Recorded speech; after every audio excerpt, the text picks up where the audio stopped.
네, 7월 11일 목요일 기도를 돕는 그 사랑 매일 묵상 시작하겠습니다. 오늘은 시편 56편 8절에서 13절입니다. 다윗의 시편이 계속되는데 56편의 9절에 보면 내가 아뢰는 날에 내 원수들이 물러가리니 이것으로 하나님이 내 편이심을 내가 아나이다, 이렇게 기도했습니다. 하나님이 내 편이시다. 그러니까 기도를 통해서 하나님이 내 편이시다라는 것을 우리가 느낄 때 두려움으로부터 해결되겠죠. 그래서 오늘은 하나님이 내 편이심을 내가 아나이다 라는 제목을 정해봤습니다. 우리가 8절에 보면 다윗이 나의 유리함을 주께서 계수하셨사오니, 유리하다는 것은 막 떠돌아다니는 거죠. 도망가고 있다는 것을 주께서 계수하신다는 것은 숫자를 파악하신다는 거죠. 하나님이 내가 얼마나 유리하는지, 내가 얼마나 떠돌아다니는지 그 날짜를 다 하나님이 아시는 분이시다. 그것을 계산하시는 분이시다. 그리고 나의 눈물을 주의 병에 담으소서, 이것이 주의 책에 기록되지 아니하였나이까. 나의 눈물을 주의 병에 담으소서, 이것도 내가 흘리는 눈물의 양, 내가 흘리는 눈물의 횟수, 그것을 하나님이 다 담으셔서 다 기억하신다는 거죠. 내가 얼마나 힘든지, 내가 얼마나 아픈지, 그것을 하나님께서 다 이해하신다는 것을 다윗이 고백하고 있습니다. 그래서 우리가 그 기쁨의 날 주시네 라는 찬양같이 아픈 만큼 기쁨의 날 주시네 라는 그런 가사가 있죠. 하나님께서 그것을 다 갚아주실 것이다 라는 것을 믿는 거죠.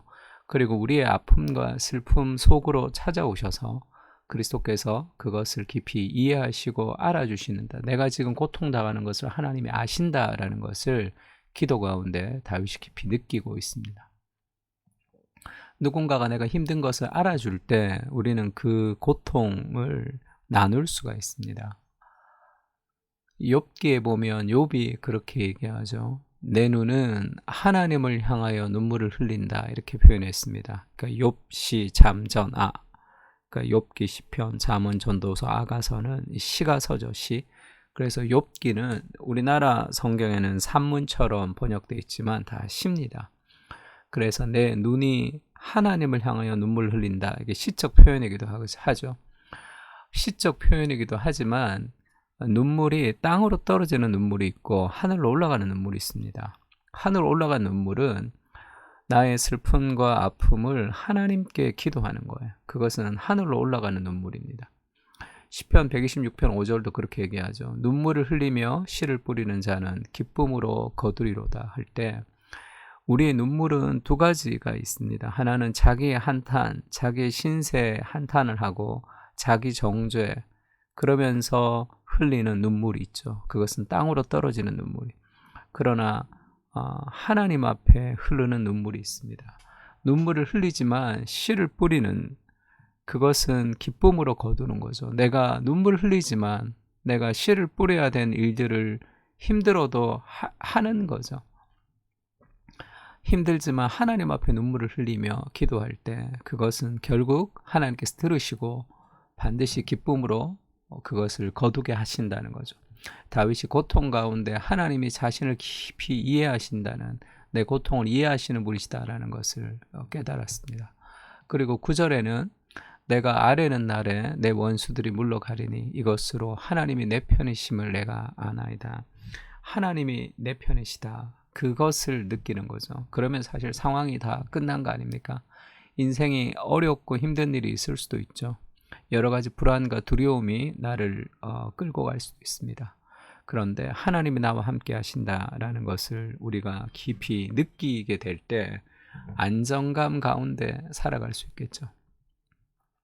사람이 내게 어찌하겠냐, 이렇게 어제도 고백했는데 다윗이 하나님이 내 편이실 때 우리는 그렇게 고백할 수 있습니다. 10절은 내가 하나님을 의지하여 그의 말씀을 찬송하며 여호와를 의지하여 그의 말씀을 찬송하리이다. 하나님을 의지한다는 것은 하나님의 말씀을 기뻐한다는 거죠. 그래서 하나님이 내 편이심을 내가 아는 것은 하나님이 어떤 분이신지 하나님의 말씀 가운데 우리가 깊이 이해하고 그 하나님의 성품을 우리가 하나님 앞에 온전히 기도할 때 우리가 그것을 깊이 느낄 수 있는 거죠. 내가 하나님을 의지하였은즉 두려워하지 아니하리니 사람이 내게 어찌하리이까. 하나님을 의지할 때 우리 삶의 진정한 두려움으로부터 벗어나는 거죠. 사람과 환경과 여러 가지 것들보다 하나님이 더 크시기 때문에 그렇습니다. 하나님을 의지하는 것, 그것은 내 인생의 고통 가운데 하나님이 나를 버린 것이 아니라 하나님이 내 영혼을 깊이 어루만져 주시는 분이시다라는 것을 이해하고 하나님께 나아갈 때, 하나님 우리의 편이 되실 때 우리가 두려움이 없어지는 거죠. 그래서 환경의 문제가 아니라 이것은 관계 문제죠. 로마서 8장 31절은 그렇게 얘기합니다. 그런즉 이 일에 대하여 우리가 무슨 말을 하리요? 만일 하나님이 우리를 위하시면 누가 우리를 대적하리요? 하나님이 우리를 위하시면 누가 우리를 대적하겠습니까? 우리 생각에는 뭔가 우리를 대적하는 무엇이 하루아침에 끝나기를 바라지만 그렇게 되지 않을 때는 있죠. 좀 우리 생각보다 더 멀어질 때도 있고 힘들어질 때도 있지만 이것을 우리는 신뢰해야 됩니다. 하나님의 지혜를 신뢰해야 되는 거죠. 하나님 우리와 함께 하신다. 그리고 결국 우리는 승리하게 될 것이다. 그것을 신뢰하며 오늘을 살아가는 것이 필요합니다. 그래서 그 소망을 가지고 살아갈 수 있는 거죠. 다윗의 시편도 마찬가지입니다. 12절에 하나님이여 내가 주께 서원함이 있사온즉 내가 감사제를 주께 드리리니, 감사제가 서원제죠. 안 드려도 되는, 굳이 드리지 않아도 되는 제사를 드리는 것을 감사제, 이게 너무 감사해서 드리는 제사죠. 주께서 내 생명을 사망에서 건지셨음이라. 주께서 나로 하나님 앞 생명의 빛에 다니게 하시려고 실족하지 아니하게 하지 아니하셨나이까. 지금 하나님이 다윗을 실족하지 않게 하시고 생명의 빛으로 걸어가게 하시도록 하나님께서 사망에서 나를 건지셨다.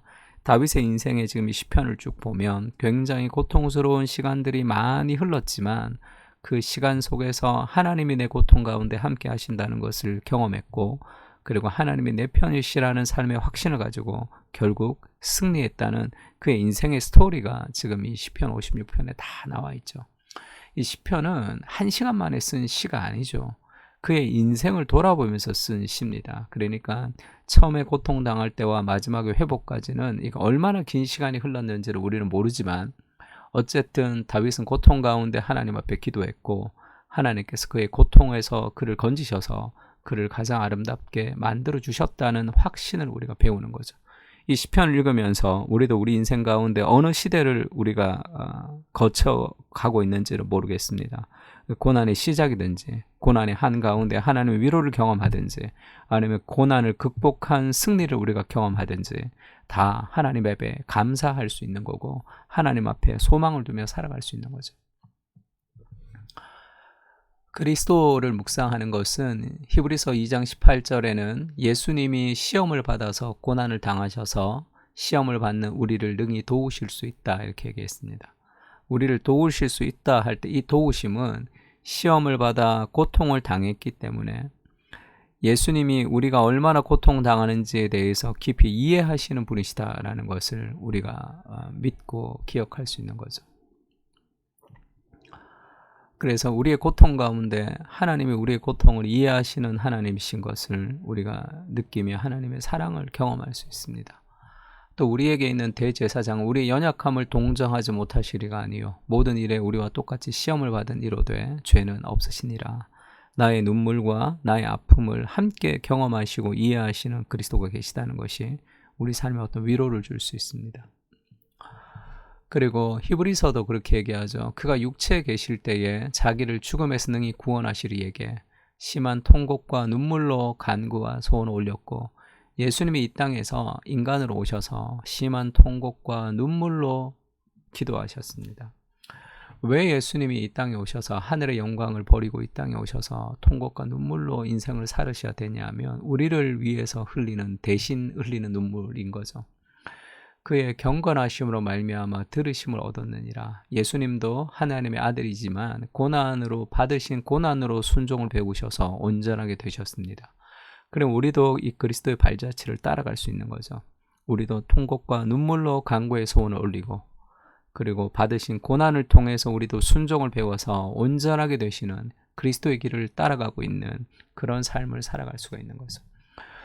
또 우리가 이 그리스도의 눈물과 그리스도의 고통으로 결국 우리가 그 고통으로부터 해방된 존재가 되는 거죠. 어려운 일이 없다는 것이 아니라 인생의 어떤 어려운 것도 그 어려움 속에 있는 저주와 우리를 실패로 몰아넣는 모든 악은 그리스도께서 십자가에서 다 가지고 가셨기 때문에 우리가 당하는 모든 고난은 우리를 성장시키는 성화의 도구로 작용합니다. 우리를 위해 이 땅에 오셔서 통곡과 눈물로 기도하셨던 예수님, 그리스도의 눈물로 우리가 눈물이 없는 인생을 살아갈 수 있습니다. 그리스도의 고통으로 우리가 고통으로부터 오는 모든 저주를 극복할 수 있습니다. 그리스도의 버림받음으로 우리는 절대 하나님과 떨어지지 않는 자녀됨을 얻었습니다.